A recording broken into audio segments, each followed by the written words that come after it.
chance to hear it, so let her tell it. People on the streets say Sabrina speaks.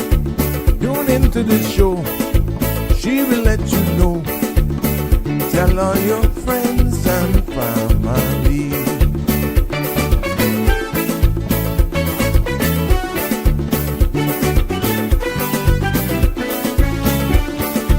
Real talk is no joke. You get the news straight up from grassroots and concerns. You can hear with some people gone. So tell all your friends to tune in to Good evening, Cayman. I'm Sabrina Turner, and welcome to Sabrina Speaks, your daily dose of clarity, truth, and community insights. Every weekday from 5 to 6:30 p.m., we're tackling the issues that affect you, from national headlines to grassroots concerns. Whether you're in traffic or winding down your day, this is your chance to hear it straight and speak your truth. So buckle up, Cayman. We're not holding back. This is the show. We gotta let you know. Now we got to go.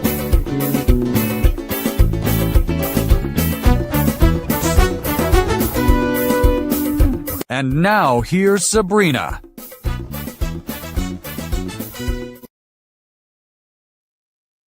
Well, what do you know? It is a fabulous Friday, and it's time for another episode of Sabrina Speaks. Good afternoon, Cayman Islands. Good morning to our global family, and welcome to another episode of Sabrina Speaks. This is the final one. This is the final one for 2025. We are voices of the islands, conversations for the world, the podcast where voices rise, stories unfold, and inspiration takes center stage.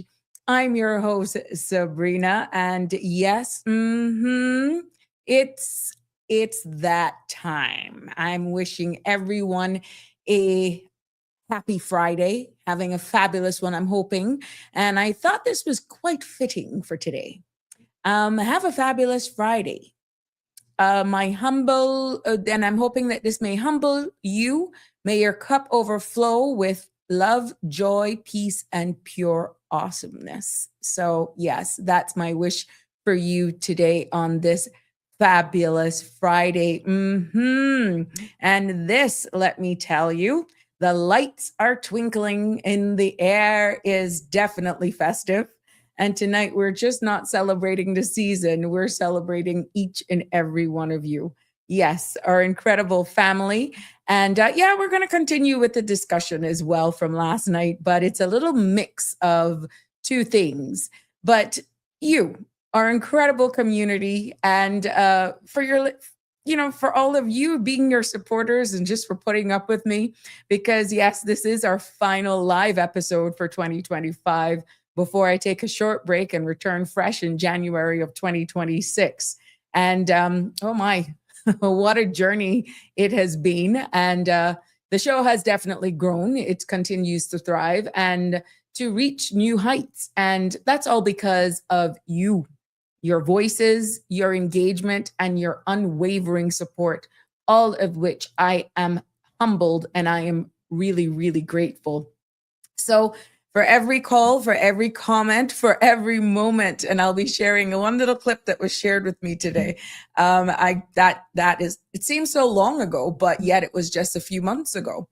But yeah, for every moment, for every dialogue, that has built this space into something bigger than ever I could imagine. And for me, just holding it down here, OMG, never saw this ever in my life. But the content you are about to hear, including any discussions or opinions from myself, guests, or participants, is intended solely for general informational and entertainment purposes. It's not a substitute for professional legal, medical, or financial advice. I encourage you to consult with a qualified professional for your specific concerns. Bridge Media Limited and all of its affiliates disclaims all liability for any decisions or actions taken in reliance on the information presented here. 345-936-8255 is the number to call and be a part of the discussion. Yeah. And you know what? International Lighting is still doing it. Yes. International Lighting at Ed's Plaza. We cannot forget them. It's only 5 days left for Christmas, and I'm quite sure if he has 5 of those sets that I'm telling you about, you're lucky. So if you're interested in getting some of those bedspread sets, you better head down to International Lighting at Ed's Plaza, or even check the Boddentown store, because this is their last 2025 big sale that is going on, and you don't want to miss out on those huge savings. Remember, I told you about those 24 and 32 piece bedspread sets. 5 days left to go before Christmas Day. And if he got 5, you'll be lucky. But he still has kitchen rugs and all sorts of curtains as well, and other accessories too. So you still got that opportunity as well to, for every $50 that you spend, you'll be entered into the draw to win a round trip, Cayman Airways ticket to any destination that they fly. So definitely give them a call. Give them a call for more information, 345-949-5141. They'll be open a little later this evening, around 6:30, maybe 7. So yes, from 9 until 6, nevertheless. So you want to go down there and check them out. But it is indeed a pleasure to be here with you. I try to get all festive for you today. I got to keep sitting down, though. I can't stand up. Oh, no, I can't stand up. We'll get into that after the weather, because I'm keeping it real here with you, because I know you got a lot of plans for the weekend. But here we go. We just had a few showers, and the synopsis calls for more showers are expected tonight, mainly across Grand Cayman, as instability continues to affect the islands. Partly cloudy skies are expected tomorrow, and winds will gradually increase while seas become moderate as the high pressure gradient tightens, and satellite imagery indicates, Satellite imagery indicates isolated low-level clouds cover drifting across the Cayman area. Now, the forecast tonight calls for partly cloudy skies with a 30% chance of showers. Temperatures will fall to the upper 70s. Winds will be northeasterly at 10 to 15 knots. Seas will be slight with wave heights of 1 to 3 feet. Tomorrow's forecast calls for partly cloudy skies with a 30% chance of showers. Temperatures will rise near the mid to upper 80s with a heat index of 94. Winds will be northeasterly at 10 to 15 knots with higher gusts, and seas will be moderate with wave heights of 3 to 5 feet. There'll be a high tide at 8:41 this evening, a low tide tomorrow morning at 3:24, and another high at 10:36. Sun is going to set this evening at 5:50 and sunrise tomorrow morning at 6:55. Now, the outlook calls for similar weather conditions are expected through Sunday evening. Fresh east to northeast winds and rough seas continues, and the forecast is to develop late on Sunday night as a high pressure system builds over the eastern United States. And guess what? A small craft advisory will be in effect from late Sunday night. So all of you boaters out there, please take heed to the weather forecast and just be responsible. Nothing where birthdays came up or anniversary on my radar today, but I'm quite sure there's someone out there that's celebrating a birthday or an anniversary of some sort. Happy birthday, happy anniversary, happy day.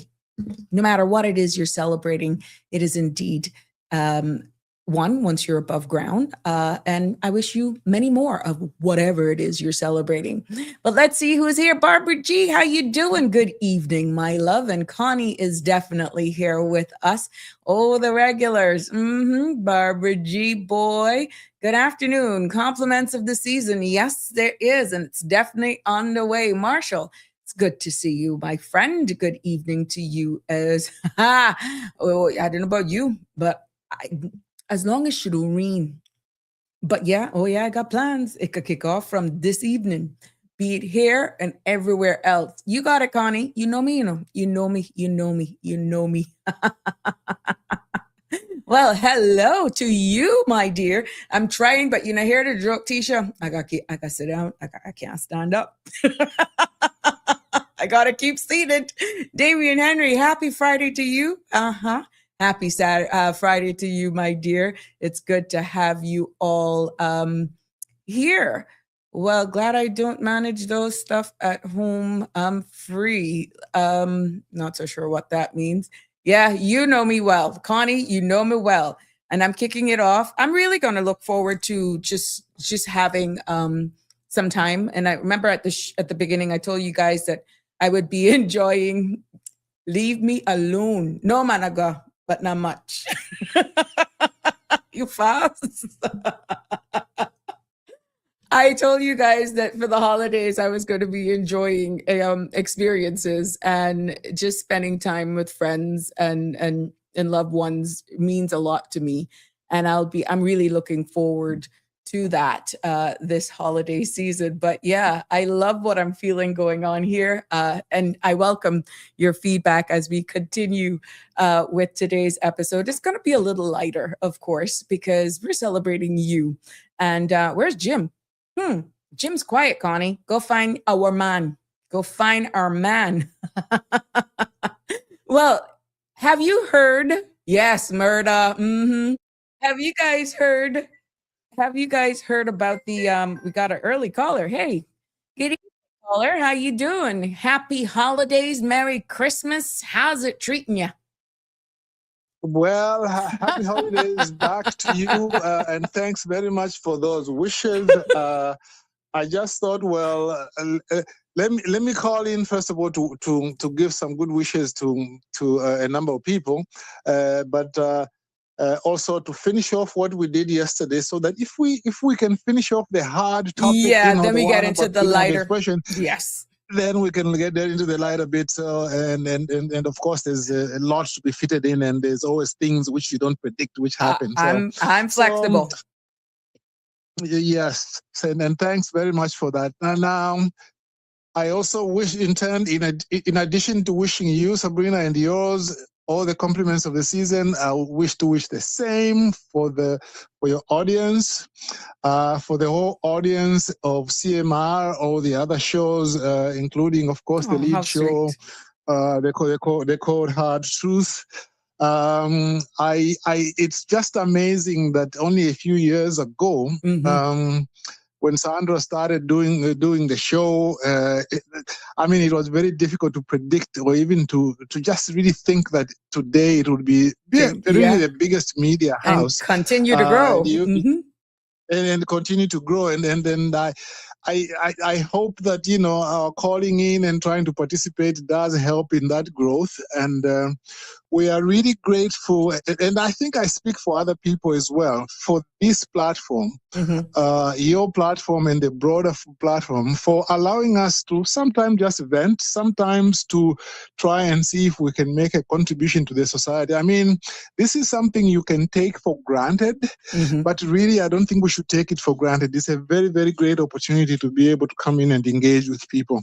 And talking about engaging with people, I see one of your regular listeners there is Miss Palmer Connie Lynn. Oh yeah, Connie.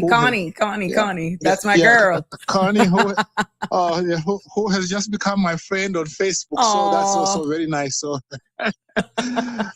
every time when I get on Facebook, there are some icons I keep seeing here and seeing there, and so on. That's always very good. Now, let me just finish off without taking too long about that issue about freedom of expression and how this matter of Sandra being charged, which, by the way, again, it is a pity that we are ending the year on that challenge. But like one senator once said, he said that all freedom is granted on one condition, and that is eternal vigilance. Now, the fundamental rights and freedoms that we have are not, conceptually, they are not given to us. We are born with them. They are inalienable. And all that happens is that these documents, like the fundamental rights chapter of the Constitution, they just recognize them and try to define them and ensure that they are protected. But I really think that we should continue to fight. In Mozambique, they when they were fighting for independence against the Portuguese, there's a phrase that they popularized. In Portuguese, it's a luta continua. meaning the struggle continues. So Okay. to me, with the challenge that we are getting now with Sandra being charged, then we should try as much as possible to remember that the fight always continues. But going back to that, and I won't take long on it. Yesterday we talked about how this charge against Sandra, we don't want to discuss the specific details, Correct. but we are allowed under the Constitution to discuss it so long as we do not affect the independence and the integrity of the court. But it's not about her. It's about all of us who have a right to speak, whether you call the show, even if you don't call the show, even if you can sometimes send a message. It's about protecting the rights of everybody. Secondly, it is not about the DPP's office only. It's about all authorities which have power and can use it properly or misuse it. And also we did talk about what appears to be the duplicity in charging of people. Doctors Express people, they were really doing something improper, but they were never charged. A paralegal from Portfolio of Legal Affairs is charged, but her boss is not charged. But just to pick it up now to say some new things today, I think this, Sandra, is a political problem more than it is a legal problem. I know that I think legally speaking, yes, it still has to go to court. But to me, I think it is an abuse of power, and it means that the checks and balances are not working very well. For example, one of the ways in which this kind of thing, like charging policies that are unclear how it can be addressed, is to ensure that when these reports from the DPP, the judiciary, the monetary authority, they go to Parliament. We spoke about this also the other day. Hold on a second. Oops, I hope I didn't lock him off. Hello? Caller? Hello, Auntie Sabrina. Hold on, let me try to join these on WhatsApp. 1 second. Hello, Mr. Belika? Yes. Yes, yeah, hold I on, think hold we on. got cut off a little. Yes, we did. I'm trying to add another caller to you. 1 second. Okay, very well. 1 second. Hold on, let me find that one.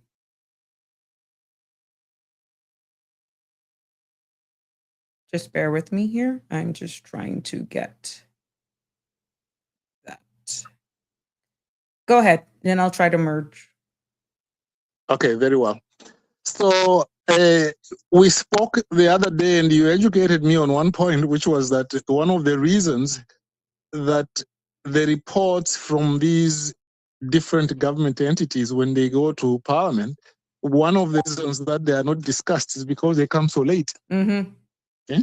Like they come so late, and sometimes you are not even the minister, and it happened 5 years ago. So that's part of the problem. Now, that is an issue, of course, that can be dealt with. But all we can do is to say that for Parliament to properly perform its checks and balances function in relation to the executive, those reports should get to Parliament as soon as possible. And when they get to Parliament, they should be debated. Because if they can be debated, then when the DPP's report comes in, the members of Parliament can ask.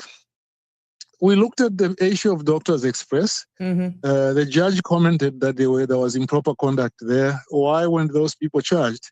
Why did you charge this other paralegal in the Portfolio of Legal Affairs when actually she had made full disclosure to her boss? Why didn't you charge her boss?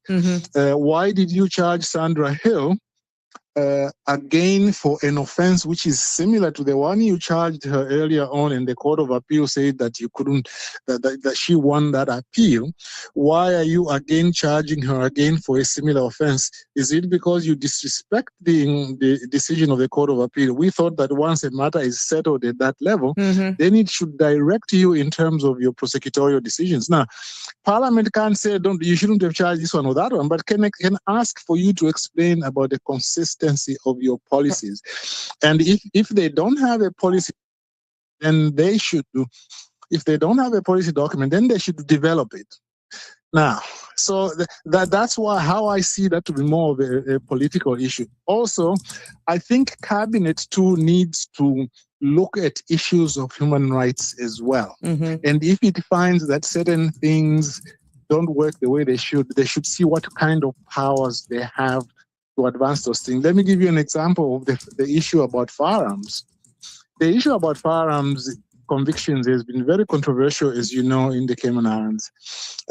People who come in from outside, experts, find sometimes $5,000. Some of them $2,000.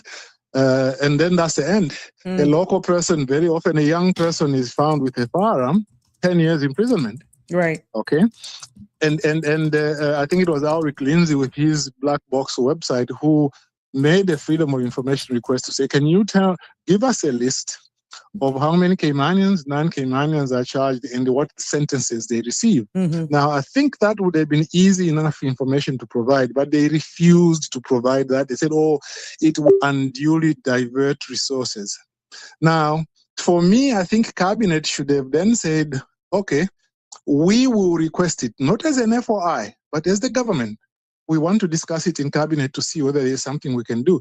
Because if Cabinet were to do that, then the institution concerned can't say we can't divert resources, because that is only a ground which is allowed if a member of the public asks for it. So I'm still waiting for me that Cabinet, because this is very controversial in the Cayman Islands, they should ask the judiciary or the DPP's office, both of them should have the statistics, how many Caymanians are charged and what are the sentences, so that we can see that. Clearly there is a disparity there, and I think that's why they refuse to do that. Okay. Now, let me try to conclude the one about Sandra. One, they are, I think, acting, in my view, in a manner that up to now, I'm not quite sure that it is above board. It appears to me they may be trying to financially put a strain on her, because this will take quite a little bit of expense again to fight. She might get legal aid, she might not get legal aid, and she might wind up having to pay $600 an hour KC or something like that. I just don't think it is right. But about the case which was decided, Sandra Hill against the Queen, you see, that case it made it very clear that, okay, when she was charged under the ICTA law, which is misusing a telecommunication service, like to harass somebody, the court didn't say that that law was unconstitutional. They had the right to say that. But they didn't say it was unconstitutional. But they said, you know what? Cases, offenses like this are usually very broadly defined. It doesn't mean that just because technically all the ingredients of the offense have been met, it means that you did the right thing to charge them. Because since the Cayman Islands is under the European Code of Human Rights, the European Convention of Human Rights, what you have to do is to find out whether it is proportionate for you to charge the person. Because if it goes all the way to the convention, to the European Court, they will not just say, oh, the ingredients were met. Oh, then the person was properly charged. They will say, okay, in addition to that, was it proportionate? It is not enough to say that the ingredients were met. I'm not even quite sure in Sandra's case whether the ingredients were met. But even if they were, what the Court of Appeal said, if you go to paragraphs 14 to 20 of the case, they say very clearly, you must have a further test. Is this proportionate? And what they said in that case, they said, oh, this is not proportionate. And they made it very clear. They said, this kind of legislation was meant to prevent me sending repeated emails to Sabrina Turner, telling her that you are a crook, you are this, you are that, you are that, and so on and so forth, in her own space. It was not meant for cases where I report a case, I'm not in your space. You can watch that program, or you don't have to watch it. And the court actually emphasized that. So I don't know why they are charging her again, because the nature of the last offense and this offense are pretty much the same. Okay. What the government needs to do here, they need to follow precedent. Once the Court of Appeal does this, you must ensure that you follow that precedent. Otherwise, you are really you're looking like you're persecuting people. And of course, they've prosecuted her almost 9 times, and every time she has won. And clearly, there's something they have for her. I think that is right, and I think they should be ashamed of themselves going after a woman, a Caymanian woman who has struggled and been able to be successful, and they want to bring her down. While, for example, there was a police officer way back who assaulted another police officer who was, I think, either a Caymanian or Jamaican. They refused to charge that police officer. It was a clear assault. They just transferred him to the BRAC. And the man now had to go to court and fight on his own, using his own money. Mm-hmm.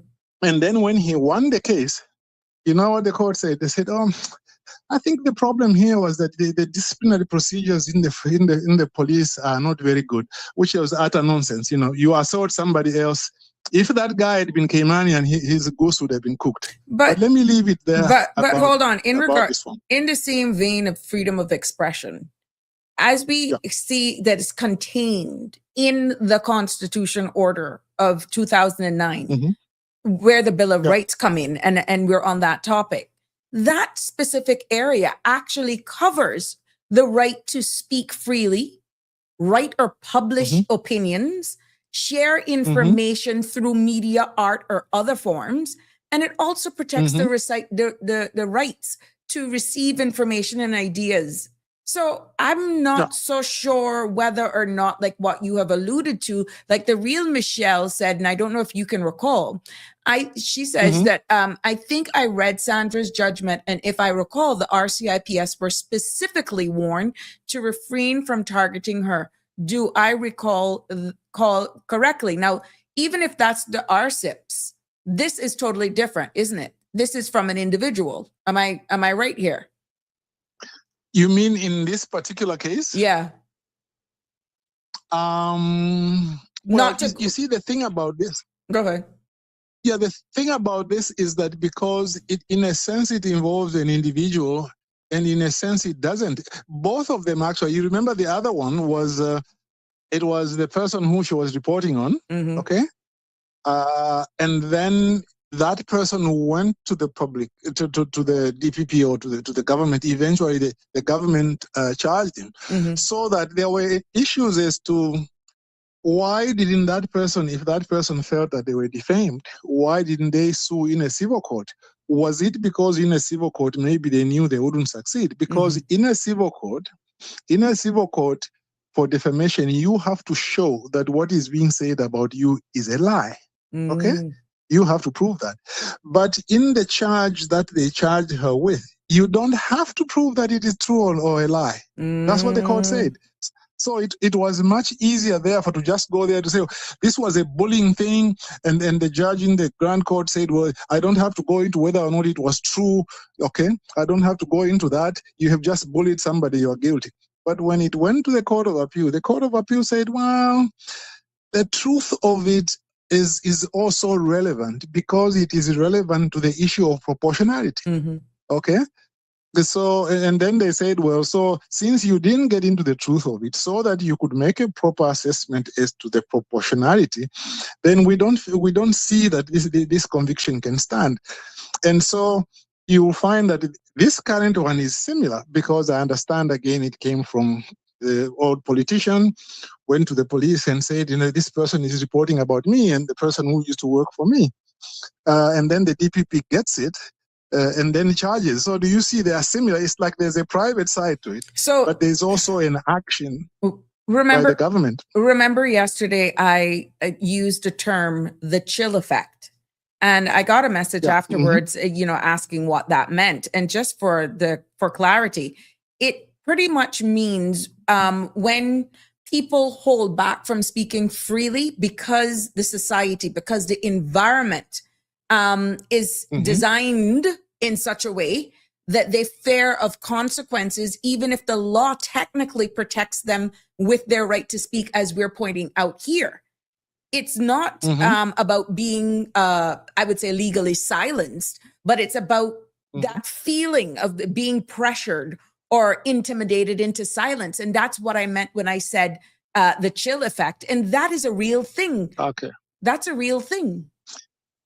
Yes, because it has not just it has also an intimidatory effect on those people who want to exercise that right. Mhm. They say, "Hey, they are prosecuting Sandra for this. What did she do?" Oh, it was just a story about a matter of public interest, about an elected official, about money being spent to pay a personal assistant who was properly employed. It was like you are discussing something of a public interest relating to public funds, and if they can prosecute Sandra, maybe I better be careful with what I do. Mhm. Now, I'm looking at the provision now, the one that you were just rattling off there, Section 11. No person of the Constitution, which is the Bill of Rights, no person shall be hindered by the government in the enjoyment of his or her freedom of expression, which includes freedom to hold opinions and to receive and impart ideas and inform without interference, and freedom from interference with his or her correspondence or other communication. But then it goes on to the derogations. Yesterday, Danny talked about the derogations a little bit.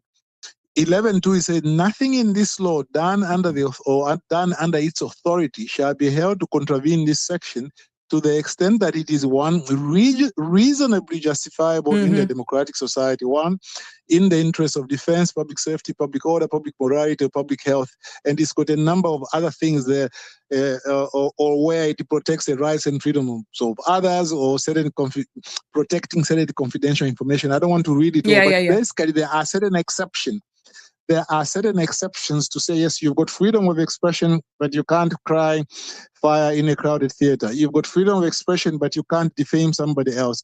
You've got freedom of expression, but you can't review information which is given to you on a confidential basis, like a lawyer, a doctor, or those things. And so when this matter goes to court, they are going to say, is this something which was reasonably justifiable as a charge in relation to the matter that happened? And those are the criteria they are going to apply.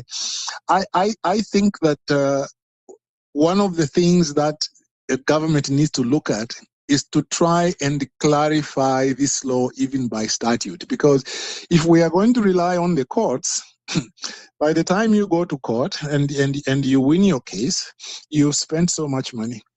There might be a need to go to some of these broad offenses, such as harassment, to say it is a defense for any charge under this section to show that the story which was given in good faith, and it was part of a public discussion relating to a matter of public interest.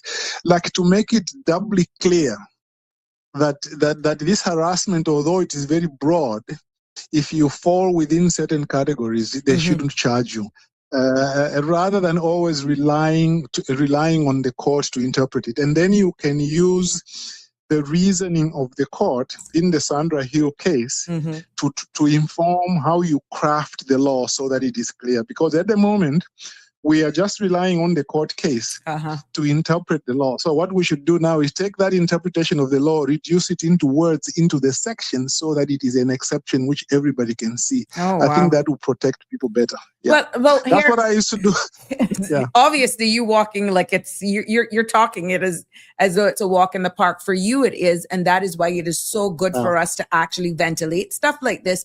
But here we have another thing against us, Mr. Balika, being a small island state like we are, small island jurisdiction.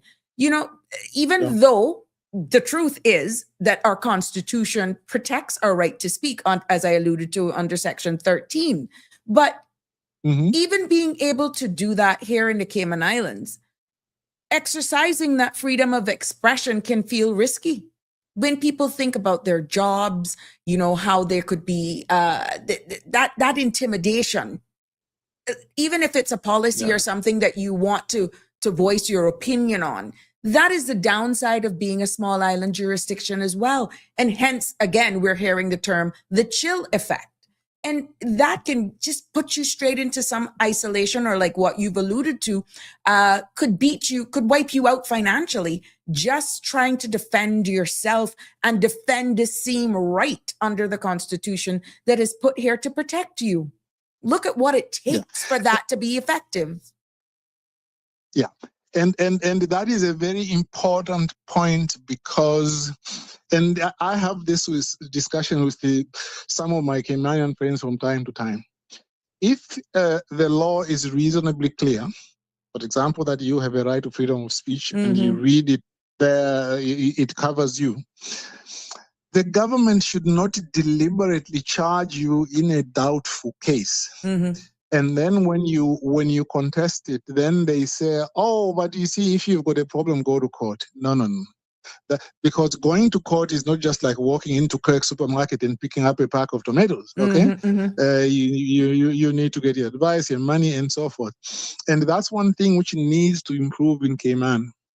There just needs to be need to, one, recognize the laws when they are clear, and to avoid this practice of saying, if you are unhappy, go to court. Because if a law is reasonably clear, then they should apply it the way it is. Okay, I've had cases, for example, when I left the portfolio of legal affairs. I tried to teach privately, they stopped me. Well, I tried to teach in government, they stopped me. I tried to teach privately, they stopped me. And then I went to the Civil Service Appeals Commission. The Civil Service Appeals Commission said, oh, there's nothing unfair. There's nothing unfair in us preventing you from getting permission to teach one or two little courses privately in the public interest. So I told him, I said, how can you say this is not unfair? Do you know that in the whole government, there's about 250 people who got permission to teach privately, and some of them even have got permission to coach basketball. And in our own portfolio, we had people who were authorized to go and help to operate a machine shop or a mechanics shop. There are other people who were authorized to teach as well. But why have you singled me out?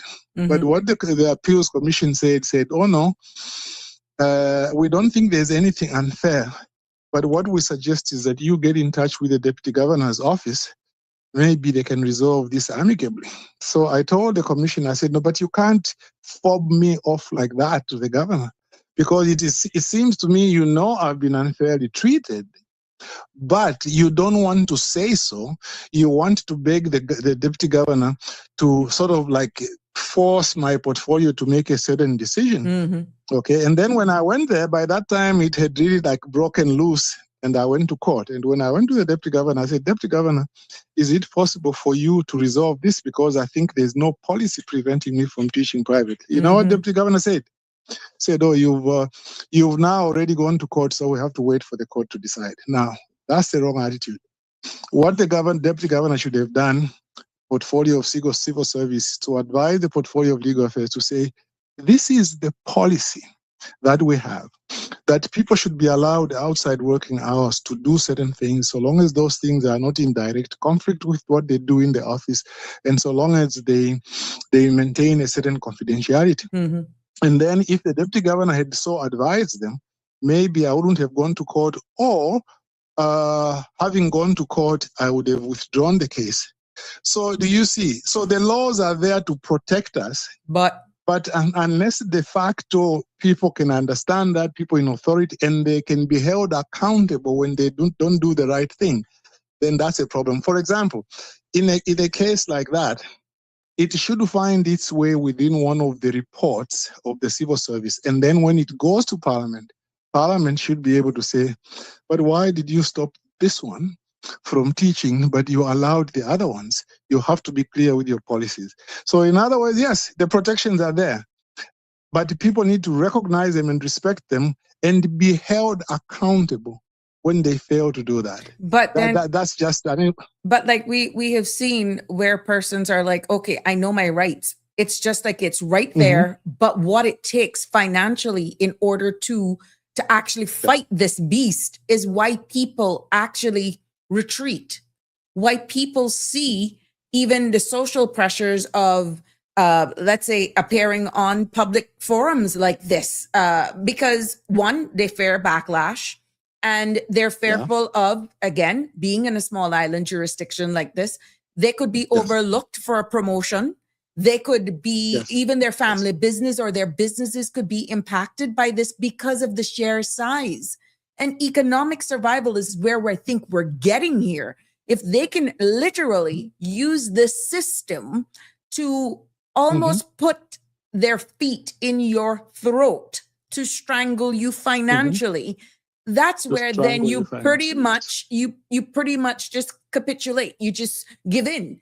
And at some point you have to think then of your own survival, if you have a child or children, your own well-being, but mentally, by the time that comes around, your reputation is shot, and many times would hard time being repaired, and you don't have access to or financial means in order to defend your own reputation.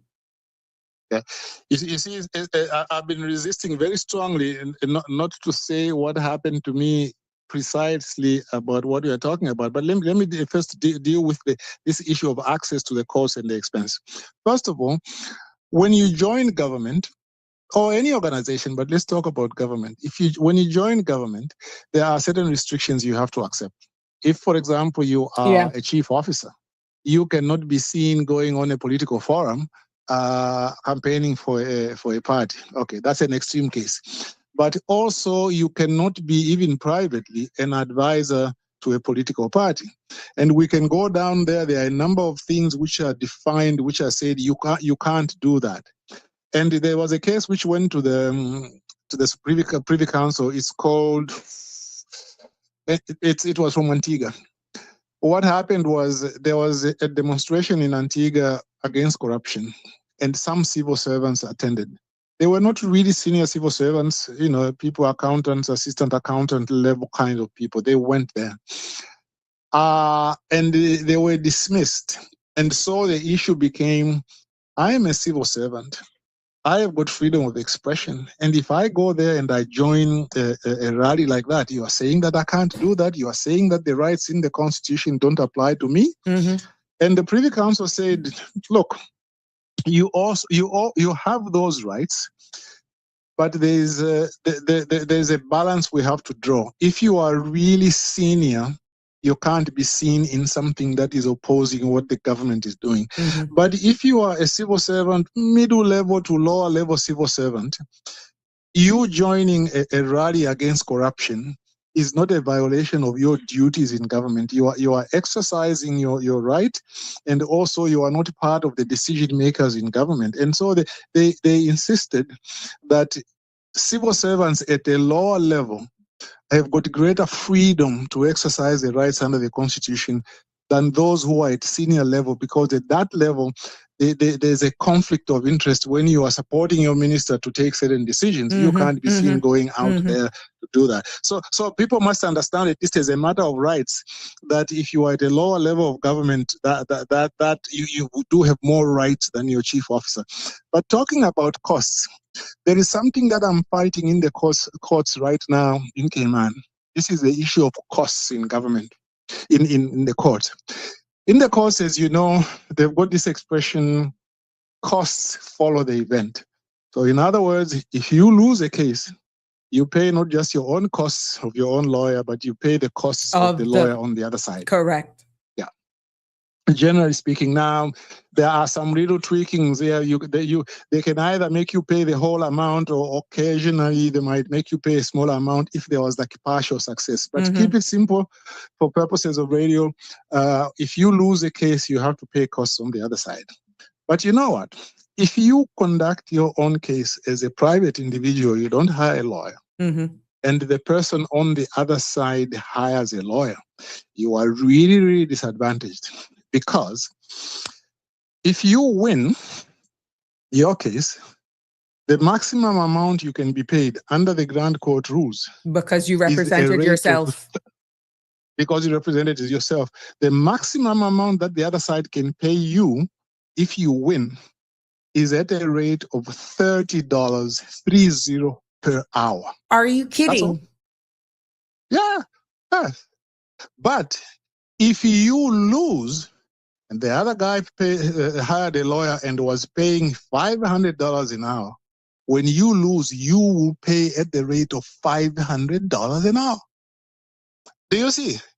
Oh my It God. means that when you go to court, you are taking such a big risk if you don't hire on lawyer, because You're almost you can only mandated get to. $30 an hour. Yeah. You're almost mandated to. Okay. So what I have done is, there is a case of mine where I represented myself. And they said, oh no, we can only give you $30 an hour. I said, even if I'm a retired attorney at law, they said, yeah. Now I knew the rule. So I have challenged that. I went before Justice Asif. And I said, I'm challenging this order on the basis of the part of the Constitution which guarantees me equality before the law. Mm-hmm. How can you say that I'm equal before the law if when I lose, I pay $600 an hour? If I win, you pay me $30. How can that be equality before the law? It practically discourages anybody from representing themselves. I even cited the situation that they have in Ontario. In Ontario, they've changed that a little bit. Even if you go to court and you win a case as a self-represented litigant, they will give you roughly 2/3 or 3/4 of what the lawyer would get. Mm-hmm. So it's a little fairer there. You don't get $30. No, they have just worked it out that you will also get costs, but you won't get them at the rate that the lawyer gets. Usually it will be about 2/3 to 3/4 of what the lawyer gets, which is a little fairer. Now, I think, in my view, even that doesn't do enough. I think if I'm liable to pay you $600 an hour, if I win, whether I'm a lawyer or not, you should also pay $600 an hour, because that's the only way in which it is equal. I went before Justice Asif. I asked for leave to appeal the order. He saw my argument and he gave me leave to appeal. And since then, we've been waiting for a date of hearing. And up to now, we've been waiting almost 9 months. I cannot get a date of hearing on that. Oh, wow. Okay? So the system in itself now is almost like it's against. The system is so long, exactly. it's drawn out. Exactly. It is long and it is drawn out. And to me, it is a constitutional issue. If I win a case, if I'm going to pay you $600, then you should also pay me $600. Otherwise, it violates the principle of equality before the law. And it means that if you can't afford a lawyer and you are forced to struggle through to represent yourself, you are really discouraged, because You're not going to get your no-win worth. situation. Yeah, exactly. You're going to go there, even if you win, they give you, or maybe if it's 4 or 5 hours work, they give you $2,000. But if you lose, they charge you $20,000. It means you are disadvantaged right through. So, I mean, there's some other issue I'm fighting about costs as well. I think they are using a certain practice direction, which is illegal, but that is not quite directly in topic here. So there's a lot of battles I'm fighting with the judiciary. So. Oh, wow. But, I'm happy that we went down almost in this rabbit hole somewhat, because it really probably explains why in small countries like this, it almost feels as though we're taken advantage of. It's better to just stay quiet, take your losses, and hope for the best. But what's the sense then of having all of these glitz and glamours in a constitution if the whole system, it's to me, sir, for everything that you've explained, it not making sense. Yeah. Because then it looks as though the system itself is going against the very fundamental constitution that is there as the Bill of Rights. Who holds them accountable for dealing with cases in a timely manner? Exactly. And then you see, you can get legal aid right now. Yeah. You can get legal aid, and the rule says that if you get legal aid, they can't charge you costs. Okay. If you get legal aid, like if you are publicly funded and you lose a case, they can't order costs against you, because you are using the government's resources. Yeah, exactly. But then you see, I had an issue that I was dealing with this time when I was still in practice. I was representing the beach access colleagues of mine. These are Miss Alice Mako from West Bay, Miss Smith, Miss Annie Moulton, and a number of people there who were associated with the Concerned Citizens group. And you remember that when Ms. Alice Mako and her team, together with Ms. Betty Ebanks, when they challenged the closure of the West Bay Road, they went to court and they lost the case and they were charged this large amount of costs. Mm-hmm. And then that again became a little bit of a problem. So next time when now we wanted to go to court, they applied for legal aid. And when we applied for legal aid was denied. This was for a new case we were doing now on the beach access issue. Mm-hmm. Legal aid was denied. And you know what the director of legal aid said? They said that, well, the issue of beach access is not a matter of public interest, and therefore we cannot provide legal aid. And we said, what? Yeah, that's exactly. Yeah. It's not a matter of public interest. You mean the rights of way, which some people have enjoyed in multi-generations, camping sites over Easter, and you are saying that a group which is coming to you to try and preserve those rights under the prescription law, which says that if you use a right of way for 20 years or more, then it is indefeasible, it can't be taken away. And you are saying it's not in the public interest? That doesn't make sense to me. We were forced to appeal that. Yeah. It doesn't make sense. We were forced to appeal it, took it before a judge, and the judge in the end accepted to say, no, this is a matter of public interest, so and gave legal aid. Okay, so you've got all these challenges. And then in Cayman, you see there's not many any groups like in Bermuda, they've got a group I'm in touch with, the Civil Justice Action Group. Mm-hmm. These are people who it's basically a group of people. Some of them were like paralegals, and they're just activists who fight for people who have like who can't get a lawyer. And then they also help to find an organization that can fund you in the civic area, who can fund you. In the Cayman Islands, I do not know of any organization other than the government legal aid department, Mm-hmm. which can help you to fight certain cases. Sometimes they'll say, okay, these organizations will look at the case, they'll say, okay, your case, I think is very important. It will help other people. It might be a revolution in the change of the law. So we'll fund you. Right. We'll fund you, we'll get a lawyer for you, and then take you to court. Now in Cayman, I do not know of any organization that does that, although I know like Amplify did one time approach me to say whether maybe they could help me with one of the funds, the cases I was doing. So you see, those are the challenges that people face. And then you've got organizations like the Bar Association in Cayman. That's the most useless bar association in Cayman because they are not involved in these social issues. In other governments, you will find that, for example, in my home country, in my home country, if I can speak about that, the bar association there, it would, for example, like this charge which has come against Sandra, they could issue a statement to say, we are not going to question the charging decision, but we are asking you to specify the policies because as a members of the Bar Association, we are supposed to be socially relevant. Mm-hmm. Okay? And then the Bar Association in the Cayman Islands just is not involved in those kinds of issues at all. Do you think it's, again, the small island development state syndrome? Everybody knows everybody. It's just such a small knit society that they do not even understand their, I guess, purpose, mission, and certain topics that they, from a national perspective, should be looking at. I'm just being devil's advocate.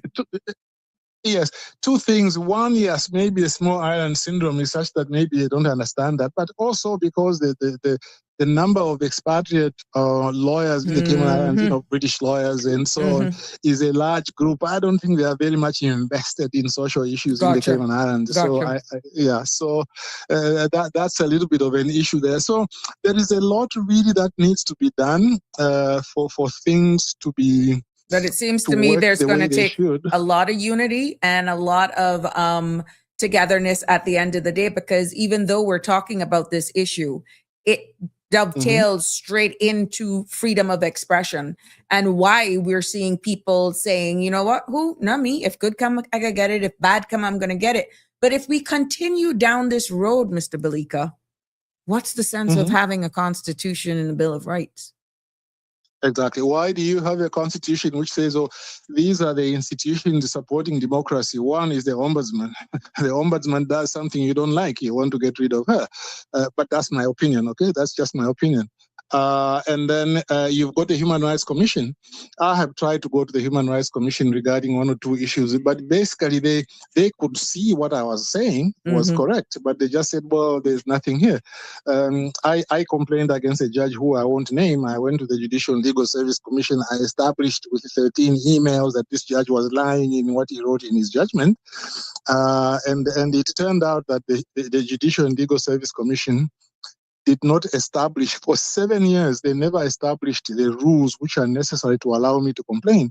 In fact, they only established them after the ombudsman told them to say that this is maladministration. She issued a decision. So the same day that she issues the decision, they rushed to put these regulations on the website because they didn't want to appear in her report. But by that time, she had already found them guilty. So in other words, during this whole time, 7 years, there was no mechanism whereby, as a member of the public, you could complain against a judge and have the judge be disciplined by the Judicial and Legal Service Commission. Because anytime when people wanted to complain, they just said, oh, but the rules have not been established. It went on for 7 years. We have rules today in the Cayman Islands on how to complain about judges because I pushed the issue for 2 years. Actually, it was after 5 years they had not established the rules. I raised the issue with Governor Roper. Governor Roper wrote to me and said, okay, they are aware that they haven't done so in the last 5 years, but they are going to do it. At the end of another 2 years, a total of 10 years, they hadn't done it. I went to the ombudsman. The ombudsman tried to work with them. They resisted and resisted until in the end, she wrote a very strong ruling. She said, you know what? This issue first arose 5 years into your failure to do it. 5 years, you didn't do it. And then after it came even to the attention of the governor, you didn't act with any sense of urgency. And now we have waited another 2 years. Therefore, I have no option but to find you guilty of maladministration. And that was a big decision because it was announced. And who are the members of the commission? The members of the commission are the president of the Caribbean Court of Justice, the president of the Eastern Caribbean Supreme Court, the Chief Justice of the Cayman Islands, the president of the Court of Appeal is the chairman of the commission. So she found these big, not just Cayman, but regional luminaries. She said, you are guilty of maladministration. Okay. So to me, my hat off to Sharon Ralston. She's been a very good ombudsman. But what has happened to her? They don't want her there now. I don't know that maybe they've got a reason or not, but in terms of what I have read, it's an excuse. They just don't want the fact that she has been independent. So do you see? So people are afraid to complain sometimes because they'll lose their job. But even when they go to those people who are ready to stand up for them, those people also become targets. That's why I think it's important for people in the Cayman Islands to rally behind that lady and to try to see that she can just stay in office, finish her term of office. It's supposed to be a 7-year term. It's a non-renewable term. And I think that would be very good. At the moment, I think that we need to protect not just members of the public, but also protect people in the government who don't act like the DPP who is victimizing people, but who are ready to stand up on the part of the people, like the ombudsman. People must come out and rally behind her. So, do you feel, in your humble opinion, the reason why these things continue to happen in our jurisdiction is because we are so passive? Like we sit down and we give up too easily? Or is that our culture? What is, you've been here, you've lived here. Do you feel we're just so nice that we're naive, or we just give up too easily? Or or we don't have enough support? I would say the answer is closer to not enough support, because for me, the Caymanians I deal with, they don't take things lying down. The Caymanians who I cooperate with to push certain issues, they don't take things lying down. They have challenged authorities. Some of them have gone to court and fought cases on their own and so forth. But the problem is that there are not enough Caymanians who are ready to do that, because the population of indigenous Caymanians is going down anyway. So most of the people who are out there, if it happens, maybe they might not renew my work permit and so on. So there are just not enough. The number of Caymanians I have fought battles with, and I've mentioned some of their names before, they are ready to fight. But just I think the society has become so overwhelming in terms of the powers that be. And the problem is that a lot of Caymanians who are elected into office, to be frank with you, once they get elected into office, I think they lose the pulse from their people. Okay, and as a result, you will find that ultimately they are also not supporting you. Like I can tell you about the time when I tried to teach these little courses of mine I keep mentioning in government. I mean, I spent a lot of time to do that. I mean, I wrote books on it. I had 9 detailed PowerPoints. I had binders of materials for every course, some of which are published by me, in the Caribbean, in England, in South Africa, and so forth. And I went basically to certain powers that be in government. I said, this will be very useful to improve the legislative process in government. Mm-hmm. The people who fought me were the powers that be in government. Some of them were status holders. Some of them were indigenous Caymanians, which I found to be very disappointing, because I was then associated with an indigenous Caymanian who had put together a firm to say, I want you and I to be partners so that my people can benefit from your knowledge. Because not only do you have good international experience, but you've now been in Cayman. At that time, it was about 10 years. You know the system in Cayman. I want now us to tap this knowledge so that my people, the politicians, the non-politicians, can learn how the legislative process works, judiciary works, and so forth. And the people who fought us were actually status holders together with some Caymanians. I can tell you, for example, one time she went to see a certain institution. She said, well, we can teach you something about the legislative process, about judicial review, how to interpret statutes. These are very good skills, not just for you as a politician, but as a civil servant, but also even as a member of the public, okay, when you have to apply for certain permissions. You know what this person told her? Said, well, we can't give you a contract to do this, and the reason we can't give you better speak to the Attorney General. Now, why does a Caymanian who runs an institution where they can make their own decisions ask, can you go and speak to the Attorney General?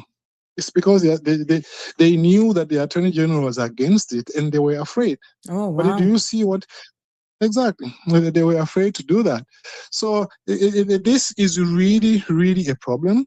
I think that in Cayman, we need to continue fighting for people to become more knowledgeable, people to be assisted. I think that the Legislative Assembly is not doing really enough in terms of its supervisory role. Supervisory in what? Well, not supervisory. It's a function as part of the checks and balances. Okay. I don't think it is doing very well. I'll tell you, for example, people are very much afraid to talk about the judiciary. For example, I went to the judiciary one time and I said, can you give me a list? FOI request. Give me a list of how many judges have been complained against and what the results were. Give me a list of how many lawyers have been complained against and what the results were. You know what I was told? I found out that they never even kept a list of complaints. What they said to me was, there is a list which is loosely kept. But later on, they said, no, we can't give you this because it's confidential. Again, I went to the ombudsman. The ombudsman said, no, this is just information. Nobody it's not a judicial function. It's just asking what the details are. Because my argument was, at the beginning of the Grand Court sessions at the beginning of the year, the Chief Justice gives a report as to how many cases, criminal cases came, civil cases, how many were murders, and so on and so forth. I said that those are just statistics you give. it doesn't interfere with the performance of your function. So if I ask you the details regarding how many complaints are given, I don't even want to know who was complained against. Correct. I'm just trying to It's just find the out data. the details. Mhm. But it's just the data. And then the ombudsman made them do it. And they gave it to me. And it turned out that some cases were pending for a long time. They were inconclusive. There are no real recorded decisions to say, okay, there was a hearing and this is what the decision was. They're more like, let us go back and forth and finally it is settled and so forth. That is one of the issues why sometimes, one time, Chris Saunders went to Parliament and said, there are a lot of people who've got complaints against lawyers. Up to now, they don't know where to go. Why? Because there has not been, until recently, a proper mechanism for complaining against lawyers. If you wanted to complain against lawyers, you went to the Chief Justice. And there were no proper rules on how to conduct a hearing and so on and so forth. But under this new legal services bill, which I read in great detail, there will be some proper procedures, appeal procedures, and so on and so forth regarding how to do that. So a lot of things need to be done in Cayman. I mean, look, Cayman has got very advanced systems as compared to other countries in the Caribbean, for example. Yes, but there are these little things here and there which are still have to be dealt with. People in government, for example, need to understand that if cabinet makes a decision, that decision binds certain people. I know a certain situation, I won't talk about it on radio, where somebody applied for something from a certain body, and then they were denied what they applied for. The law applied that they could appeal to cabinet, and then cabinet overruled that particular institution. Okay? After the cabinet overruled that particular institution, in other words, this person succeeded, their appeal was upheld. And now that person this year is being forced to fight the same battle because that institution doesn't want to continue applying the decision of cabinet. Yeah. I mean, those are things people need to. It becomes a precedent, just like the Court of Appeal. Once it does that, it's a precedent. It decides a case. So that means the DPP. That means that the decision of cabinet is not respected. It is not respected, and you're a member of cabinet. How would you feel that you made a decision in cabinet and then don't even ask that question. I know exactly how it feels once you become an elected person. You got more say as a member of civil society. Trust me. You said something earlier on that, the same people that support you before, it's like they morph into somebody else once you're elected because it's like they actually change. That goes in line with why there's no respect of a cabinet's decision. I don't know why that is actually the case. Yeah, and everybody is looked at as a thief. Everyone is looked at as a liar. Like, oh, you're just another politician. When in fact that you are getting some genuine people who are wanting to go into that elective office, but automatically you're just stigmatized. The second you become elected, it's like bang. You become like every other politician. And that is so wrong because that's not a reflection of everybody. And I think for those reasons, you're not getting any and everybody putting themselves there any further. So I cringe at our future when it comes to those. Yeah. And you covered this in one of the earlier shows, when you said you got into there and then you had to learn that I'm a minister, I can do this. But I can't do that. I can't get into the operational issues of the HSA. Okay, I can deal with the issues of policy, but if I try to get into the operational issues of HSA, they will cite the Act to me, and they say, no, the Act says you can't do this. Okay, but then people who are out there don't understand. They say, so. The minister Sabrina should know. I went to the hospital the other time. I was waiting for 4 hours. I'm going to call the minister. How can that go on? They don't understand that you can't really deal with issues at that kind of level. I've had cases who individuals who hold it against me because I could not get them a job. I've had cases where, again, it just shows. This is why I feel it's so important for us to have these type of conversations here. Of course, it's going to benefit those in the future. Somebody had to go through it. But I would be called as though I knew every patient that was in the hospital. even though I was the minister. No, I don't. Many a times, if they didn't call me because of navigating Cynical, I wouldn't even know. But persons automatically assume that because you're in a certain role, that you know everything that's happening 24/7. And that's a breach of confidentiality, especially in that area. What, you think the Minister of Yeah. Financial Services know the balances of everybody's accounts in the bank?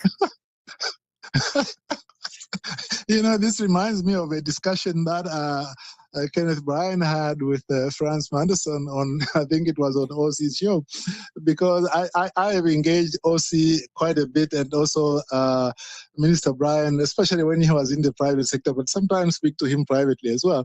Because he was telling the deputy governor, you see, you keep telling us we can't appoint anybody.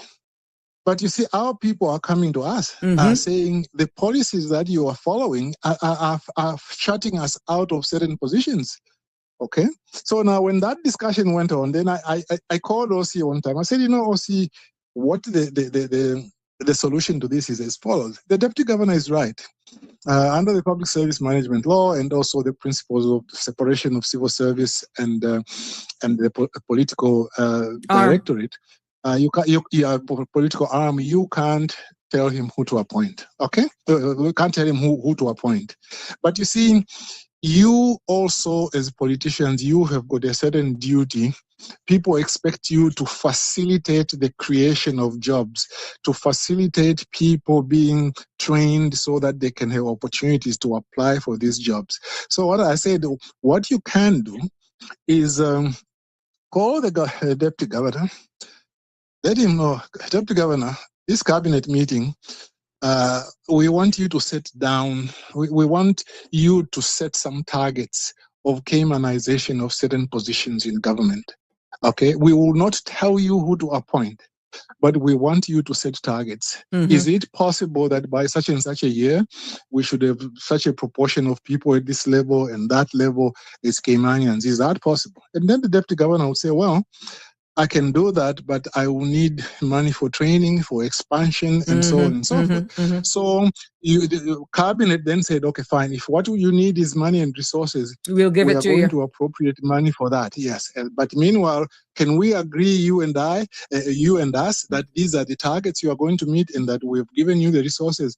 And then you agree. So that way, as the political wing, you are seen as doing something that will expand that you're job funding them, opportunities for but Caymanians. your voters are funding them. expecting you to they're expecting you to place them in a job. I'm not telling you things didn't used to happen back in the day, but what I'm saying and why it is so important for us to have these conversations here, because an educated society, a society that understand the intricate details of how government functions. And it's not going to happen over one show. It's not going to happen over 6 months. This is a drip effect as we go along and we have real life scenarios like we're talking about here, freedom of expression, freedom of speech. We're putting in the case. It is these real life scenarios that persons in tune and listening will eventually put the dots together. This is why public feedback in this space is so critical, because if people understood the operations of how government function during a campaign, when it's just charisma and a show going on and they tell you what you want to hear, they would read through the BS. They would be able to see the BS. They would be able to understand the BS and make then a more informed decision. Exactly. You see, it's like we've talked a lot about the immigration law. A lot of people don't even know They still really don't know how these laws are processed. Yeah, how they are processed, and so you don't understand the process. And then on top of that, you've got a complicated bill. But hold on. It just becomes very... Stick a pin. You see how much articles are coming out now about unintended consequences the closer it gets to the 31st of December? You're hearing the fast food Yeah. joint. You're hearing the stories and Yeah. the testimonials or the barbers, but yet it was not supposed to impact our domestic market. I'm not by any means shooting down the government, so I don't want to bother Yeah. reading in between this. But what was sold is not the reality, and people knew it. But now, as it get closer and closer to coming into effect, I have read a number of articles where they're getting feedback from business owners and operations, and reality is soaking in, is sinking in. And guess what? The bill will pass unanimously. You see, this is what we were talking about, and in the last couple of days, like weeks really since the bill came out, that you need to have what is called a regulatory impact assessment. You need to have some actual research, some actual surveys, which will allow you to predict reasonably what the effect of certain measures are going to be. You always have to have that with any major piece of legislation. Because if you just say, well, do we think that people in business is going to run away? No. How will it affect small businesses? We don't. No. You can't just rely on common sense. You have to rely on a little bit of survey. Or a small Some group of years people back- that does not represent the entire 3 Cayman Islands. Exactly. And you can't just say, for example, Michael has been saying, oh, by the way, I saw Michael Miles on Tommy's show. I think it was yesterday. And what I was expecting to hear from him was to answer certain things that people are still asking about. But rather than asking, deal with those issues, he went again to the old talk about, we consulted 72 organizations. Actually, it doesn't matter how many organizations you consult, because those are just looking out for themselves. What you need is an economist type person to be able to assess objectively what the likely behavior is, because that person can even tell you, well, if they have told you that they wouldn't stay because of X, I will tell you that that is not likely. It is not likely because of the following issues. It is too costly to relocate. An economist can get into those details and sort of to get away from the scare tactics. That's what they didn't do. We talked about. Sorry, you're there? Yeah, I'm here.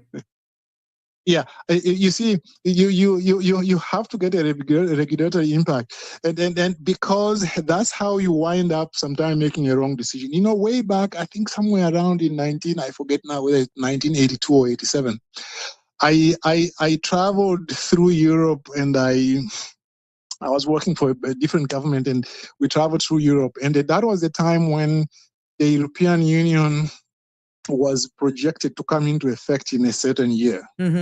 Man, they had projections, they had books written about how each industry would be likely to be affected by the new stage of regional cooperation they had reached. They would tell you in fisheries, when the EU treaty, the Treaty of Maastricht, finally comes into effect, we expect that within 5 years, this is the way in which the Dutch economy will grow and export in the area of fish, in the area of shoes, in the area of this. That is what you call a regulatory impact assessment. That's now a real huge regulatory impact assessment. What Cayman was being asked to do with immigration is to do the same thing, but just at a smaller scale. How is this going to affect people in the financial services?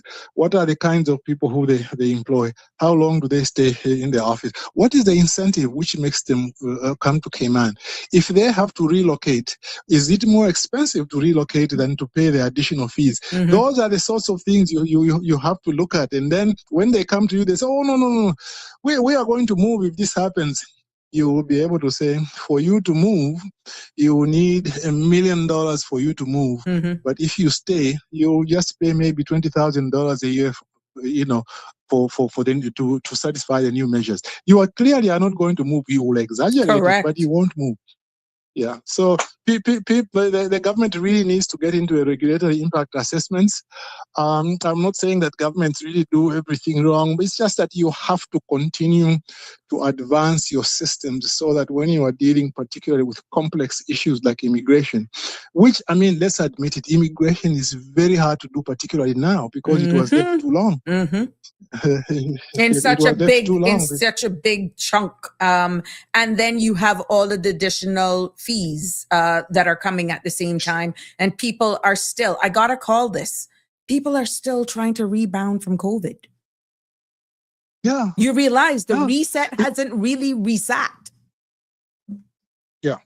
Because, I mean, just because we're not wearing masks anymore, Correct. things are the semblance of normalcy. But when you look at businesses which very often do 5-10 year projections, there are some of them who are still not meeting their projections today. Why? Because of what happened at that time. I mean, the government needs to be assisted, but the government needs to be open to discussion. I'm just disappointed that they did not postpone it so that it could be discussed a lot further. I listened to some of the submissions that Danny made on your show. That those suggestions about how they should postpone it, discuss with their constituents, try to work this issue about caps, try to work, the whole issue of unintended. I thought he had a very good range of discussions. And I'm just very, very disappointed that despite him having gone public about those, they were not dealt with. And there were other people, on the radio, who also were making certain suggestions.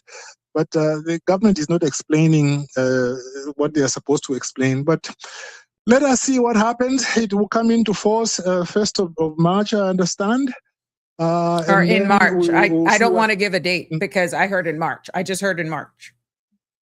Yeah, they just said in March. I suppose we're assuming 1st of March, but yeah, they said in March. So we do not know exactly when it's going to come into force. But look, Sabrina, otherwise, all the best again for the season. Yeah, thank you so much for the time, and sure. We will continue to give you the support and see that you can rise to even higher heights next year. I appreciate it.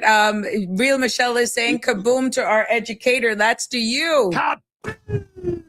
There we go. Kind. And even Keith Orrit says, thank you, ma'am. Keith Orrit says, this man is making us know the truth.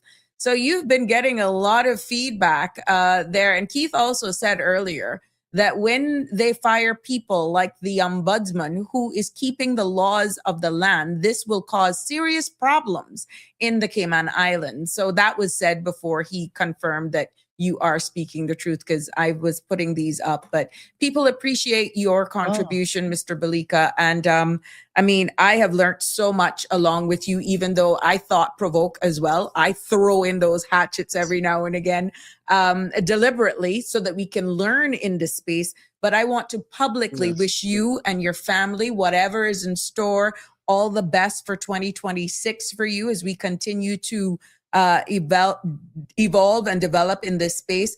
I want to honestly thank you from the bottom of my heart for jumping on board, for being one of those that inspire me to continue, because we'll go into a little reflections after you, unless other people call.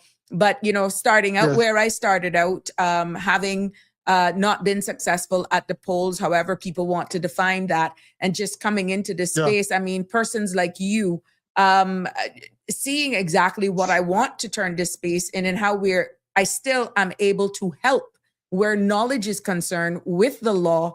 The topic was quite fitting today, freedom of expression and freedom of speech, because many a times, here we go again, the lack of knowledge or people shall perish. A lot of people were just misunderstanding the purpose, the vision, the mission for the topics that we took on. But I want to thank you for people like you and Danny and even Alfred for supporting, for endorsing and getting it. And even for those who don't call in, but they call me personal, and I'm speaking about law firms as well. I want to thank them for their feedback, because I could be doing so much other things and just hold my knowledge and not do this. But here we are. But people like you, and for everyone who comments, who shows up all the time, I want to thank you personally, sir. And I want to wish you all the best for this holiday season and greater things for 2026. Keeping the faith. I just want to tell you thanks.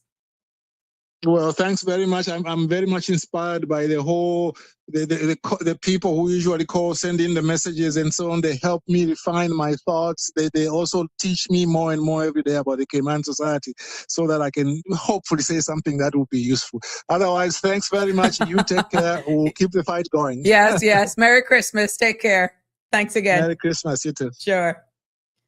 Well, there you have it. Wow, that's been a lot. And thank you for all of you who are commenting.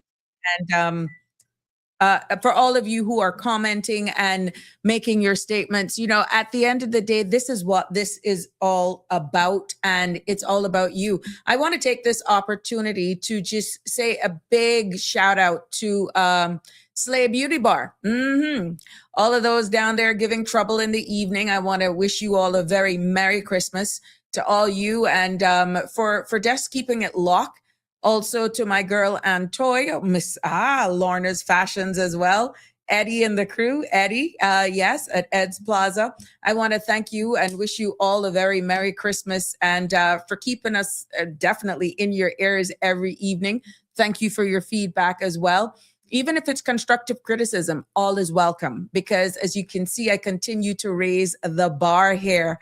But let's raise this festive spirit tonight. And it isn't a goodbye. It's really just a pause. I am telling you that, because my aim is to come back in 2026, ready to dive into exploring other conversations, new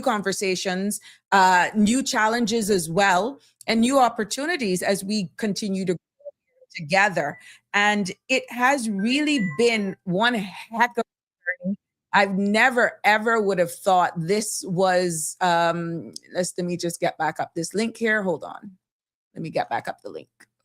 Good evening, caller. I am trying to get the CMR back up. There we go. Yeah, there we go. I think we should be back up. CMR Facebook page just gave me a glitch. Yep, CMR should be back up right now. Yeah, so I just want to tell you all, thank you so much. Good evening, caller. Welcome to Sabrina Speaks. Merry Christmas. Merry Christmas, Auntie Sabrina. How are you? I'm okay. Yeah. Don't worry. I won't be long this time. No, that's fine. It's 6:27. Danny hasn't called yet. Anyway, I just wanted to call in because I know that this show is the final show for the year, and honestly, I just wanted to give you my respect. Okay. When this show started, it you had a strong idea, but over time, I can really feel it becoming its own thing. The conversations got deeper, the audience has gotten bolder, and I feel like the show found its rhythm. It for me, like it's not a show anymore. More like it started being a space, and a space where people can disagree, where you can laugh, where you can learn, and you can still leave with your dignity. That's right. Just wanted to congratulate you on the growth. Thank you. Congrats Thank you on so the much. Consistency. So sweet. And you were the first official caller to the show. And you were there even on the first day that Sandra, when she brought the board, as we're going to reflect now, when she brought the board to the house, and she's like, this is how you're going to do it, and this is what you're going to do. And she said, we going live. And I like, going live? What do you mean? And she just turned the darn camera around. You saw me in my house dress, and I can remember Shaka Zulu. Oh boy, my friend Shaka Zulu. That's a love-hate relationship between me and Shaka Zulu. You know, Shaka Zulu complained about everything. He complained, well, I hope her lighting is better. Can you imagine? And look at him now. Shaka Zulu is one of my besties. And listen, it is just amazing. You listen. The house dress aside. You could put on a burlap sock. God dang it. That look good. Okay. Thank you. I don't tell you that. Oh my God. That was something. See, Shaka Zulu laughing. You, Shaka Zulu, have been one of my toughest critics. A couple and more, and even when I was a minister, you guys came after me hard, and I'm like, oh my God, you guys were some of the ones that I said, Sandra, what a live show? You must be crazy. And yeah, it was people like you, Shaka, that I like. You see it, but you got to maintain your composure when you're an MP and you're like, these people don't know me.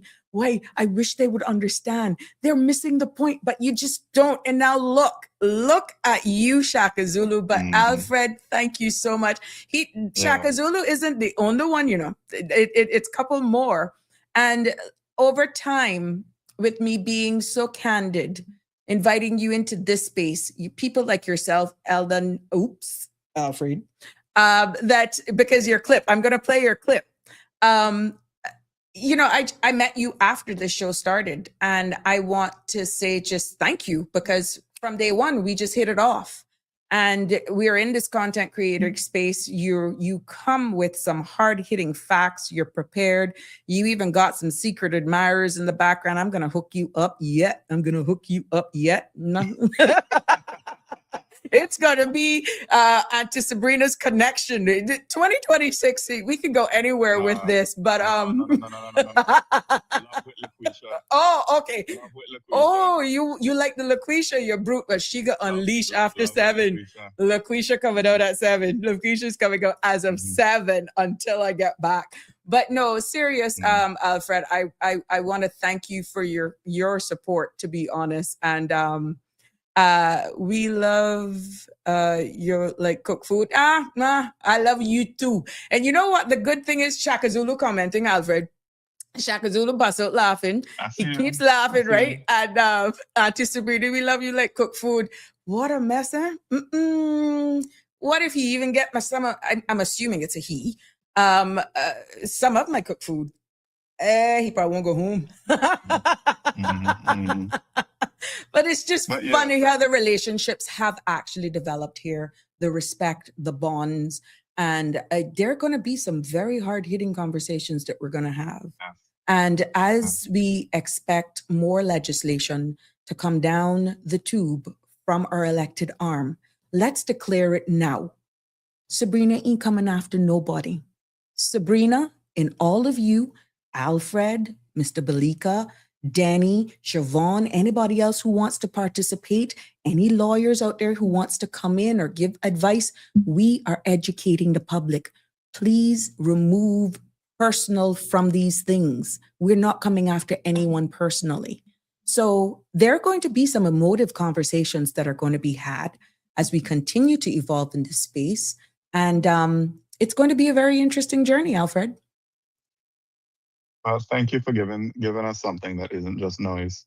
Enjoy the break. Oh, I will. Hold on. Don't leave. I got play this. I got play this. Hold on. We got drink one for Alden. We got drink one for Alden, give us a call. Fan number 1. Yeah, he was caller number 1. You got to swallow too. Go ahead. No, ma'am.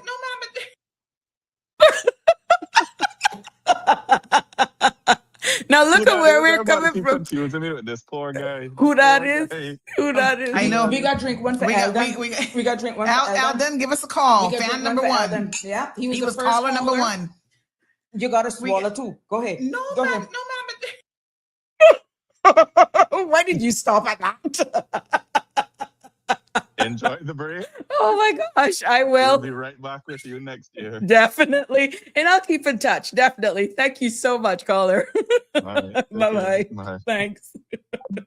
Oh my God, look at where we're coming from. That was, I think, the last day after training with Sandra, and we were just giving a toast. And oh my gosh, you see the difference. Look at how we've transformed the space. You can look at that and see it pretty much that took place. This space just happened it was Wednesday that she turned that camera around on me in my house dress, and we were calling Eldon. Remember the first show? Big up to Flo, who saved me 20 minutes before almost showtime on the first day.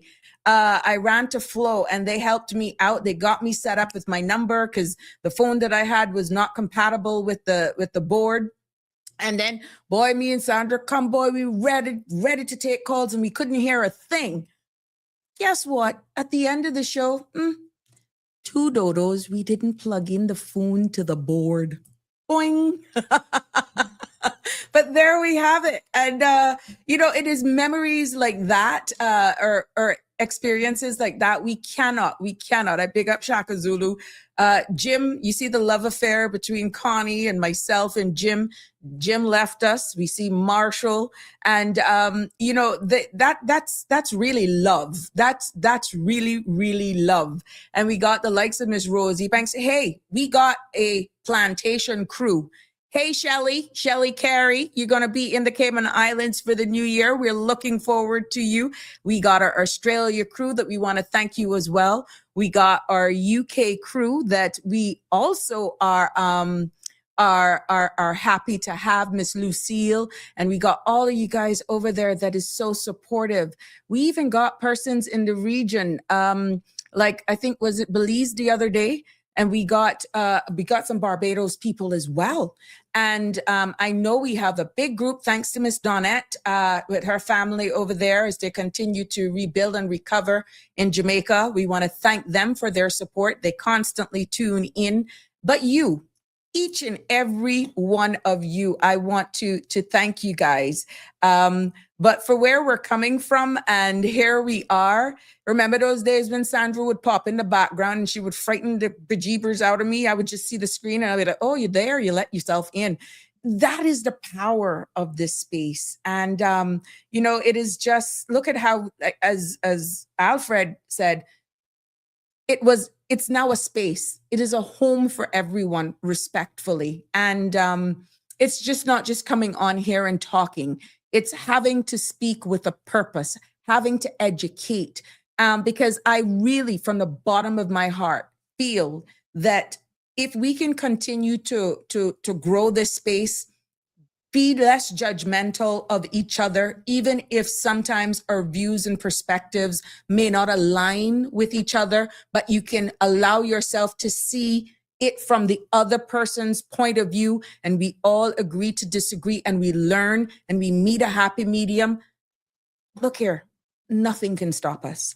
But if you constantly just go with the hearsay and it's not coming from a factual point, which is why it's so easy for me to pick up some of these legislations, to deep dive into certain things that are not making any sense. There's an article on CNS where Nick Joseph, has given his opinion on his feedback that he gave to the government and what the laws now actually are saying. And I saw that article just minutes before coming live. And in his conclusion, it was profound. And coming for someone, a learned member of the judiciary and specializing in immigration law, I don't doubt the man. There is no room to doubt the man. He has given advice. He has been brought on board from other governments as well. And I sense there is some disappointment or more broader perspective. I will read it in more detail. But when you find persons like them giving their feedback and putting it publicly, kudos to them. And we will continue our best here, and you can put it together for yourself as well as we continue to evolve in this space. But Jim, it's a pleasure to have met you, to get to know you, to get, I could almost say you're my virtual husband between me, you, and Connie, because it's all legal here. Mm-hmm. Thank you, Julia, very, very much. Oh, Connie, I got heart and roses. Where about you? Mm-hmm. This is both spiritually and physically. Oh, really? Okay. Oh, Lord. Well, I'm happy that we could strike those boxes. Jimbo, love this family that I'll never meet in person. Maybe one day. Oh, you just not hanging at the right spot, my love. I ain't hard to find. Yeah, let's see how you can do that. Maybe. Connie Bonnie, you could be bored. We was checking my tournament. Oh, really? Torment over the holidays, don't worry, man. You can always message. We'll message. Like I told you, every now and again, maybe I'll post some stuff, but you will not necessarily have a live show. I'm really going to take the time off. And I want to thank you all for actually just acknowledging that. Real Michelle, I want to wish you all the best for 2026. Who would gotta remember those days with Miss Shelma? One day, Shelma, what called 17? Was it 17 or 13 times in one show?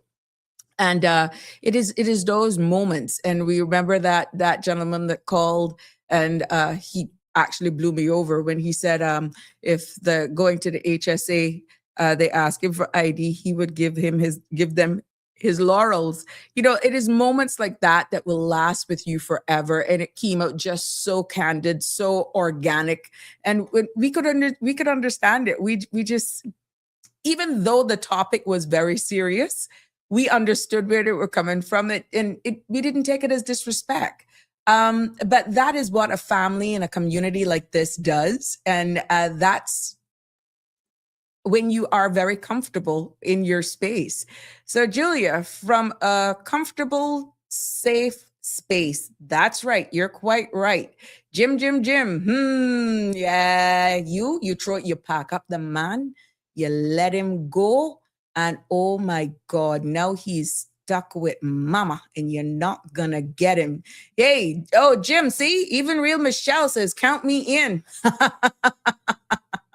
Listen, my Ted Green coming, don't worry. Yes, I see kudos out to even all of those guests that I've showcased here on the Sabrina Speaks. Miss Delver Hurlston, Edibles, Exquisite Edibles. I know I got that wrong, but I want to thank Miss Delva for being the very first guest that I had actually on the show. We also had Ted Green, as he continues to make waves in the perfume industry. And again, Hibisco is out. And for those who have actually had the privilege of getting their hands on that, I want to continue to watch him grow, and I encourage everyone to support our local artists and our local entrepreneurs like Ted, small businesses. And, you know, we have all of our authors, the likes of Mr. Roy Bodden, and we had Miss Shalette Saku. Yes, we want to thank all of them for coming on. We featured a lot of young artists on Friday. And I wanted to go bigger with that segment on Fridays, but I don't think they understand the vision and the purpose of the space and why it was important for me to showcase all of these musicians. And here we are having a lighter Friday, but then it's going into hard-hitting topics because you're steering the direction. And that is why Alfred could say it is now becoming a space. And nothing is off the table as long as we can deal with it respectfully. So it is quite touching, very, very inspiring. And it motivates me to really look forward to 5 o'clock. Can you imagine, for all the great things that are planned for in the new year, despite the challenges our CEO of CMR TV.com is going to face? We are going to be there with her because of the vision that she has for this platform, where we're going. It's going to take a unified force in order for us to come over this. We have spoken about the Constitution. We have spoken about the Bill of Rights. We see her vision with what she's doing with this platform. And I think that this is only going to show how unity can come, and we will all fight this together, because this space, for what it is becoming and its potential, I don't think the average person is able to even see it for the masses of reaching. You know what that is for one segment to really just get like 15,000 heading to 20,000 views for one episode. And what we notice with the Sabrina Speaks shows is that the numbers continue to climb even weeks after an episode is aired. That is telling. That is telling for the level of information, the knowledge and understanding, and the topics that we're having here. And it wouldn't be possible without a platform like this. So to say that we're not actually are optimistic for what the future holds for this CMRTV.com family is an understatement. Where we can go. Can you imagine everything works out and she gets her own radio station? We will be airing as well everything live on her own radio station. And you can also watch us here as you are doing right now. So it is steps, small steps, but it's going to take every one of us to bring that into a reality. Damian Henry, it's wonderful when a show resonates so strongly, captivate the audience and truly educating the masses. And it is my honor, Damian, to be honest with you. It is an honor and privilege to have actually been able to be accepted. It's one thing presenting, is another thing of being accepted. And I must say, at the end of the day, it has been an honor. And I am very thankful for all of you allowing me here. And I will continue to raise the bar. As Jimbo says, Merry Christmas to each and every one. Please be safe and love one another. So true. And, as we are going out and about our business, I don't know, look here, I can't bake, but I love baking. And I got to try my hand at a sorrel cake, not a sorrel fruit cake. I'm going to try my hand at a sorrel cake. And that's what I'm going to be using my time doing. I do a bad banana bread, meaning a good banana bread, but I'm going to try my hand with a sorrel cake. I've already, draw it. I've already steamed it. I've already boiled it. And it's just there now. So I'm going to puree all of that. And I'm going to try to put that together now and see how it comes out. I will share pictures with you to see. And my family's going to eat it. That one thing with my family. So those things actually relax me. And once I get started, it's like I try to bake everything you can find. And I will try all sorts of stuff. But it's this thing called Pinterest and YouTube and all of these recipes that coming up. I must be about 156 glazes for my ham for Christmas Day of different things. And there's also a sorrel glaze. Yeah, a sorrel glaze. So as I prepare for the holidays, to be honest, I give you a little insight of what I will be doing. But I got to try my hand at that sorrel cake this weekend. I got I got 2 parties I got to go to, so I'll be out and about. So I'll make sure I flush myself after those parties so that I don't mess up the sorrel cake, because they could have all kind of stuff coming on that cake. But at the end of the day, I really enjoy baking, but I'm not a baker. I'm a griller. I love outdoors. I love to barbecue. I love to throw ribs and steaks on the grill. But for the holidays, it's a little different. I am known for my ham. I'm known for my Cayman style beef. I'm also known for, I do a mean bread pudding. And even though it's not the traditional cassava cake and that sort of stuff, I did one last year and it was to die for. Again, all of the stuff that I bake, sometimes I tell them it's a mistake that tastes good. Eat it. Don't ask me what you call it, but it tastes good. And that is the joke of the family for us. So as we invite the Christmas holidays into our respective homes, however you're going to spend it, I want to wish everyone a very, very Merry Christmas. Again, from the bottom of my heart, I want to thank you. I want to say big shout outs to Danny Warren, who has been an advocate. And you all have to thank straight up Danny for me getting into explaining the law.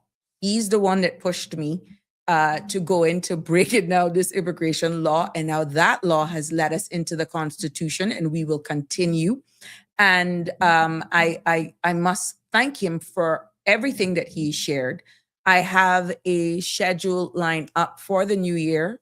And we're going to have other sponsors as well, that we will have dedicated shows So as it continues to evolve, we will have a list of things that we will be presenting to you and more engagement as we continue to grow here.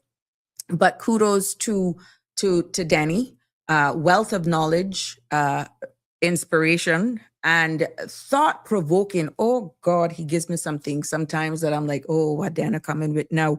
But yeah, I appreciate it because it challenges me. And when I'm ready to deliver, I deliver, and I'm delivering from an informed perspective.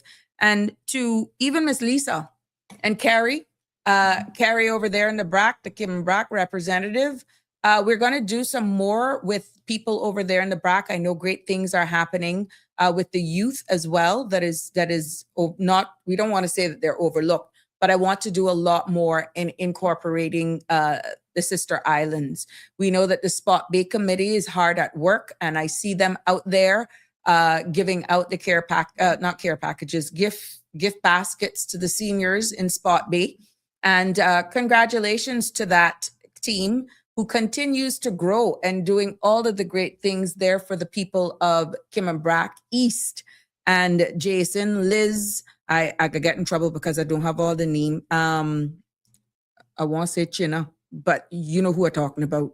And to all of the people on the committee, even Sharon, you know, I want to thank them for doing what they do, and I appreciate them.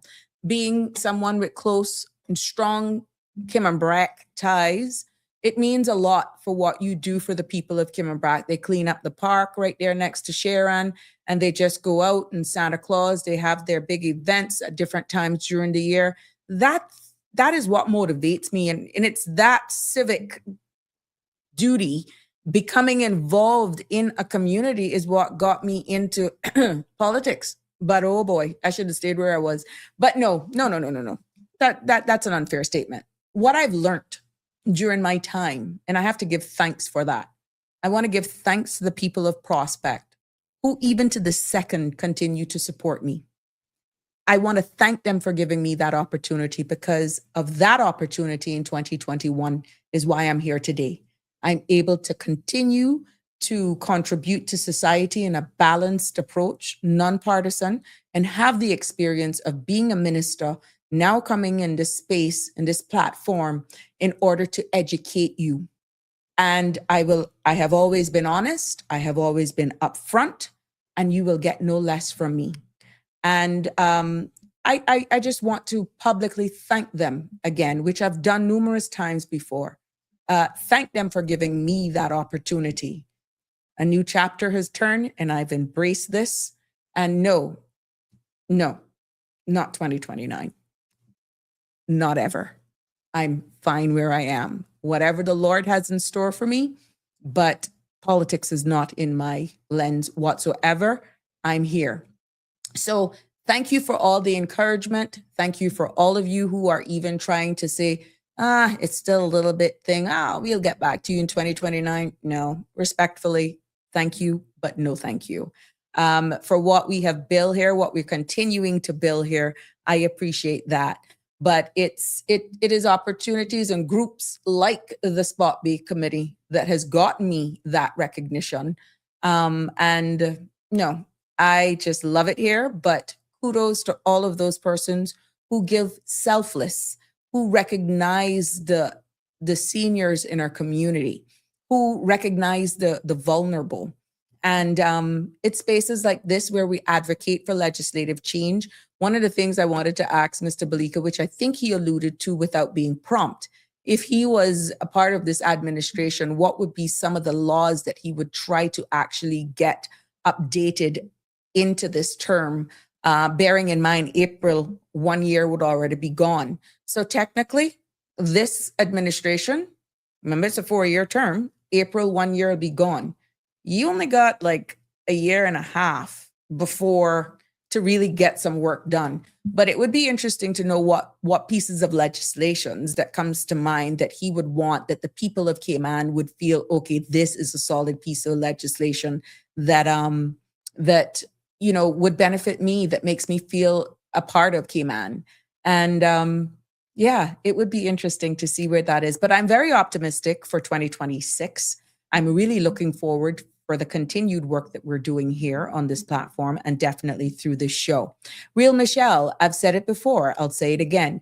You have been my lifeline. I feel safe here. Thanks. And you're loved, Michelle. Thank you so much for your participation. And like I said, all the best to you in whatever fight you're fighting. We're here to continue to be that lifeline. We are all revealing in our success, Sabrina and Sandy. Did you know you are an earth angel? Merry Christmas. I didn't know, but thank you for telling me. Yes, yes, congrats. Thank you. Well received. Julia, whoa, hope we will all get a slice of the sorrel cake. Well, yeah, I could try it. What I'm going to do over this weekend is the test. And then, Christmas now is Thursday. Then I'll do the real big batch that I get comfortable then during the week. Julia, even virtually, will eat a slice. Of course, I can share it. I can share it with them. Mm-hmm. Connie, Merry Christmas to you and your family, Auntie Sabrina Turner, community activist, from my house to yours. We love you. On a thought, we're going to get away. Mm-hmm. I got it. I got it. I got a little thing. We're going to cheers to the season and cheers for all the best for 2026, for wealth, health, unity, strength, openness, everything for the Cayman Islands, our people, and definitely the CMR TV platform. God's blessings on everyone. And we're going to do a toast. We're going to cheers to new beginnings, a new chapter for 2026 as we say adieu to 2025 here on Sabrina Speaks. 6 months feels like a long time, but we continue to grow. So yes, cheers and thank you. There you have it. I'm going to slug down a number of them. Oh yeah, I'm not even apologizing. I'm going to have fun. Connie Bonnie, yes. Ola, don't ask me about but it tastes good. Love it. Oh, okay, you've had it. Hey, Miss Lucille, Merry Christmas. I just woke up. I am not jealous for your food. Good evening, Sabrina. You all enjoy the Christmas when it comes. Lots of blessings to the Cayman Islands and our people. Love always. We love you too very, very much. You're more than welcome. Big love. Much more love to you, Jimbo. I want to go, but I come and get stuck here so much interest. Oh, really? Maybe I can share the recipe with you too. Authentic is up next. So yes, Belika. We'll give it a legislation. Yes, please, Mr. Belika, give it some thought. It'll be interesting to see what key ones would make our people feel like, yes, this is home. This is what I want. Yeah. Annie Banny, I see you. Connie, let's raise our glasses to our last show for 2025. Yes, excellent months of hanging out. And oh, have I enjoyed you and all of you. That one for Shaka Zulu. And guess what, Connie? This one is for the love triangle between me, you, and Jim. Yeah, girl, we could drink. Well, it has brought me to an end of the show. It has been a pleasure.